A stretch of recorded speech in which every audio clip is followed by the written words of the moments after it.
Ya. Belakangan ini juga ramai membicarakan tentang keterlibatan aparat, dan Bapak pernah mengatakan ini bisa terjadi namanya politik ancaman, dan dengan begitu maka kita bisa menyaksikan hukum dijadikan alat untuk kemenangan. Bukan rahasia lagi bagaimana aparat kepolisian, aparat pemerintah daerah itu membawa masyarakat itu kepada pilihan-pilihan yang terarah, tidak memberikan kebebasan untuk memilih ataupun dengan ancaman. Bukan rahasia umum lagi tentu bagi kita semua kita dapatkan tiap hari keluhan seperti itu, dan itu menyebabkan nanti demokrasi itu tidak berjalan dengan baik.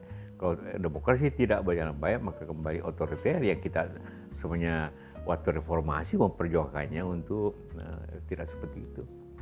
Pak JK, kalau kita juga perhatikan ini ada konsekuensinya dari hal yang tidak demokratis. Apakah juga bisa dikatakan ada ancaman terhadap kehidupan demokrasi ini kalau ini terus berlangsung?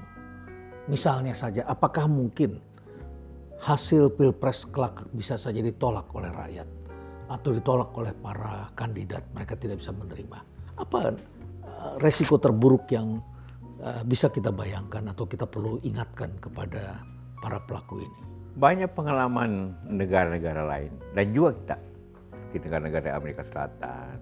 Kemudian kita juga dalam tahun 66, tahun 98 itu puncak daripada ketidakpuasan masyarakat itu karena otoritarian menyebabkan juga kemudian masalah ekonomi.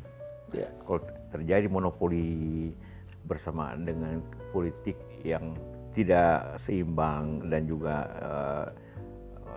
katakanlah tekanan-tekanan politik, maka terjadi reaksi masyarakat yang kemudian menjadi, kalau 98 reformasi baru melawan apa yang ada, tahun 66 juga terjadi Orde Lama ke Orde Baru, jadi terjadi penggantian kekuasaan sistem dalam bentuk, kita tidak katakan people power, rakyat bertindak bersama-sama untuk mengganti pemerintahan tahun 66 dan 98 karena ketidakpuasan kepada pemerintah yang korup dan kepada sistem yang korup dan tidak adil. Yang tidak adil menyebabkan seperti itu.